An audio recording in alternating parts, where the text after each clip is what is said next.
A violent attack occurred in Amichi, Nnewi South local government area of Anambra State where members of the Biafra Liberation Army clashed with Nigerian army and reportedly set their building and vehicle on fire.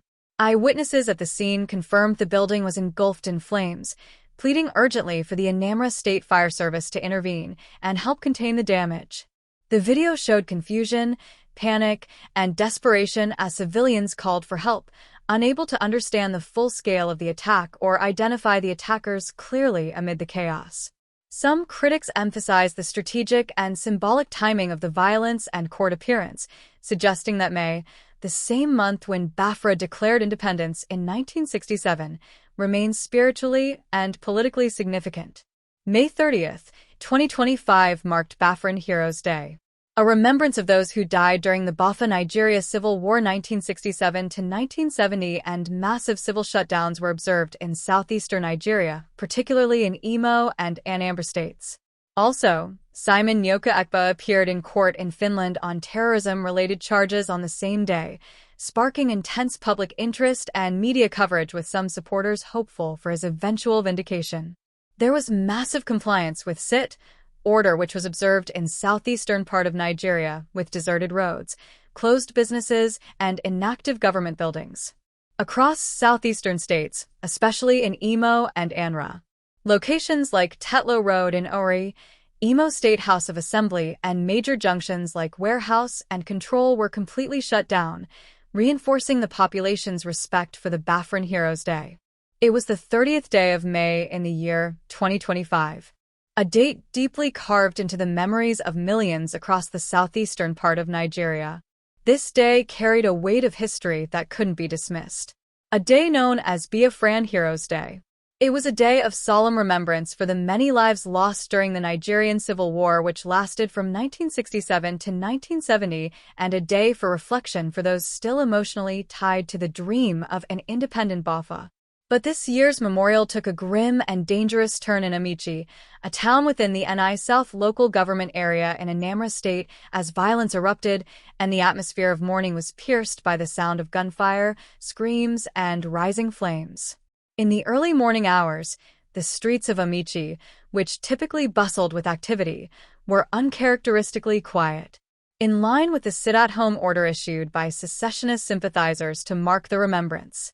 That silence, however, was broken violently when the Biafra Liberation Army, a separatist militia believed to be loyal to the ideology of a sovereign Biafra, launched an armed assault against the Nigerian army. According to eyewitness accounts, it was not a fleeting skirmish.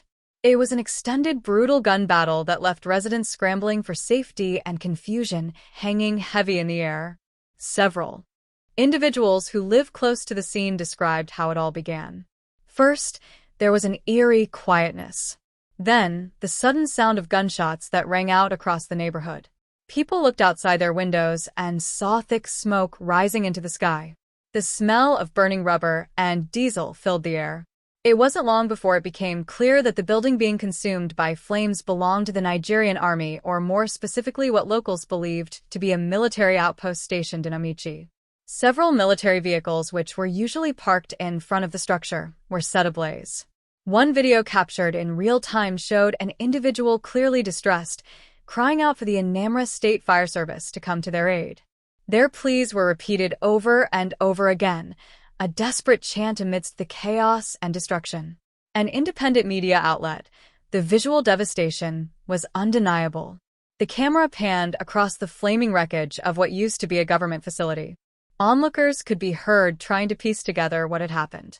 Some speculating that the attack was a coordinated assault by the Biafra Liberation Army, who have grown more active in recent years.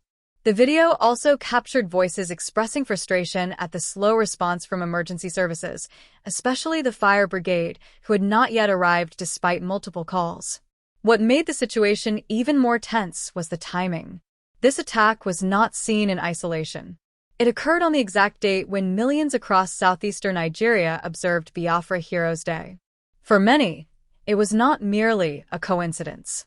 It was strategic, symbolic, and profoundly disturbing. The 30th of May marked the day in 1967 when General Chukwu Meka Odumegwu Ojukwu, then a young and fiery military officer and the military governor of the eastern region declared the secession of Biafra from Nigeria. That announcement triggered one of the bloodiest civil wars in African history, resulting in the deaths of over 1 million people, most of them civilians. Every year since then, particularly among the Igbo people of southeastern Nigeria, the date has been observed with deep reverence and it has remained a rallying point for pro-Biafra sentiment. This year, the 30th of May was loaded with even more tension than usual because in faraway Finland, Simon Nnewi, a controversial figure and self-proclaimed prime minister of the Biafra government in exile, appeared in court on terrorism-related charges. Simon Nnewi, who had previously aligned himself with the indigenous people of Biafra movement before forming his own faction, has remained an influential voice among the Biafran diaspora and among youths in the southeastern region. His activities and speeches, many of which are broadcast online, have fueled the flames of separatist ambitions and, according to the Finnish authorities, crossed the line into extremism. On this day, his image from the courtroom was broadcast and shared on social media platforms, reinforcing the emotional atmosphere of martyrdom and resistance. The simultaneous unfolding of Simon Nnewi's court appearance and the gun battle in Amichi raised the stakes for the Nigerian government and for residents of southeastern states. The federal government has long considered the Biafran secessionist movement a threat to national security, and the Nigerian army has conducted numerous operations aimed at flushing out armed separatists. But the attack in Amichi demonstrated that the battle for Biafran independence, at least in the eyes of its most radical supporters, was far from over.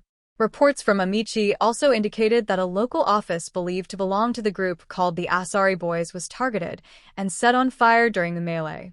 The group, named after Mujahid Dubwa Asari, is another militant body that has operated in the Niger Delta and is sometimes rumored to have shifting allegiances. It was unclear whether the Biafran Liberation Army considered this group to be rivals, traitors, or simply collaborators with the Nigerian authorities. What was certain was that the attackers were not discriminating in their targets. They came to make a statement, and the fires they lit were both literal and symbolic. The eyewitness video continued with footage from other parts of the southeastern region. In Ori, the capital of Imo State, streets that were usually packed with cars and pedestrians were completely deserted. Major roads like Tetlow Road, Bank Road near Warehouse Junction, and the popular Control Roundabout were entirely shut down. The Imo State House of Assembly and the State Secretariat were closed. Even public parks, shopping centers, and markets were empty. It was in essence a complete lockdown. The video showed young boys playing football in the middle of a highway, something only possible because all vehicular and commercial activity had ceased. In a place where even a few minutes of silence is rare, this quiet was deafening. It was the kind of compliance that cannot be forced. It was voluntary and widespread, driven by a deep cultural and emotional allegiance. Some critic made it clear that this kind of total shutdown was proof that the people of the Southeast still remembered the past, and perhaps even hoped for a different future. He mentioned the historical significance of May and how everything seemed to be happening in that month. Simon Nnewi in court, the remembrance of Biafran heroes, and now an armed confrontation. The insinuation was spiritual, almost prophetic. He urged viewers not to ignore the pattern, not to treat these events as isolated occurrences. It is worth noting that the response from Nigerian security forces, at least in the immediate aftermath of the attack, appeared to be cautious. Soldiers and police were reportedly deployed in Amichi, but eyewitnesses said that most had retreated to more secure locations to await backup. There were no official statements from the Nigerian army within the first 24 hours, leading to speculation about the extent of the casualties and damage. Some believed that the authorities were trying to control the narrative, while others feared that another wave of military operations might follow, one that could further endanger civilians in the region. For many who have lived through years of unrest in the southeast, what happened in Amichi was not just another violent incident. It was a painful reminder that the conflict between the Nigerian state and the idea of Biafra has never truly ended. The Biafra Liberation Army may not have the same structure or numbers as a conventional military force, but their presence, their weapons, and their tactics have become more brazen. And with increasing access to social media, their message spreads farther and faster than ever before. As the flames in Amichi were finally brought under control, largely due to the intervention of local residents who formed a makeshift fire brigade using water buckets and sand, the damage left behind was impossible to ignore. Charred walls, scorched earth, burnt vehicles, and the smell of smoke lingered for hours. Families who lived close to the building were forced to evacuate. Children cried in confusion. The elderly shook their heads in despair. No one could say for certain what would happen next. But one thing was clear. The events of May 30th, 2025 would not be forgotten. The sit order that paralyzed Imo and Anambra states might be seen by some as a nuisance or even an illegal disruption of daily life. But to many of those who observed it, it was a sacred obligation, a moment to honor the memory of the fallen and a gesture of defiance against a government they believe has not addressed the region's historical grievances. And yet the tragedy of it all is that even as people sat at home in silence, violence erupted in their backyards. There was mourning and resistance, memory and destruction, all in the same breath. It's also impossible to separate the violence from the digital world. Videos from the scene spread like wildfire on platforms such as YouTube, Facebook, and X, formerly known as Twitter. These images, unfiltered and emotionally raw, served as powerful propaganda tools. Supporters of the Biafran cause saw them as evidence of Nigerian government oppression and resistance by the people. Critics saw them as examples of the danger posed by armed separatism. And the Nigerian government, as always, found itself trying to balance between restoring order and preventing the flames of rebellion from spreading even further. The coming days were likely to see an intensification of security operations, not only in Amichi and Nnewi, but across the entire southeast. Already reports were filtering in of increased checkpoints, arrests, and surveillance. The Nigerian army, already stretched thin by operations in the northwest and northeast, was under pressure to regain control and reassure the public. But in a place where loyalty to the Nigerian state is thin and often conflicted, force alone may not be enough. What happened in Amichi was not just a gunfight. It was a collision of memory and modern resistance. It was a story of a community caught between the pain of the past and the uncertainty of the future. This is what happened now. I'm here at the scene now. I'm here at the scene. I'm currently at the scene now. These guys are here. What's music happening? I'm trying to God. God. Come on. This is AVG office now. It's currently on fire. They really terrorized this place. Please, we need the Anambra State Fire Service at Amichi now. Anambra State Fire Service. Please, if you are on Amichi platform, share this video now. Share this video now to Anambra State Government. AVG Amichi is currently on fire. Please, we need fire service now. We need assistance. We need what we can need to put out this fire. We need what we need now to put out this fire. We need fire service now. We need fire service now. Please, we need fire service now. We need assistance. We don't even know what's going on. We don't even know what is at stake. But we need to put out the fire now. We need to put out the fire now. We need to put out. Please, if you are watching this video, share it. Share it now. Share it now. Share it now. Share it now. Please share it. Share it to people that you know that can help AMU. Now is a local government area of Anambra State. Amichi is a town. It has a common boundary with Nnewi. So please, all the security personnel's Nigerian army. You don't even know what's going on. Like this. Come on. Come on. Come on. Come on. We don't even know what's going on now. God. God help us. Worries. So, I tell you, to you, baby. We don't even know what's going on now. I go, please. We need the fire service at Amichi now. Please put out the fire. If you are watching this video, please share it. Share it. Share it. While I for your house, so I tell you, please, people that has contact, please start making calls now. Start making calls now. We don't even know. I'm hearing that someone is at the back of that boss. I don't really know. I can't verify that. But they're trying to put out the fire. I had this feeling this morning.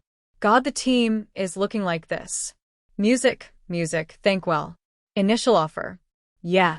Music, that here boy. Jesus Christ. Too much. So you can see today, May 30th, 2025, there is total compliance. Today we have Fran Heroes Day Remembrance. You see there's A to the road is in fact there's a Tato, and this is National Library. This is IMO State. You can see it. There's also total compliance. You can see it. So you can see is also dry. So everywhere is locked and key.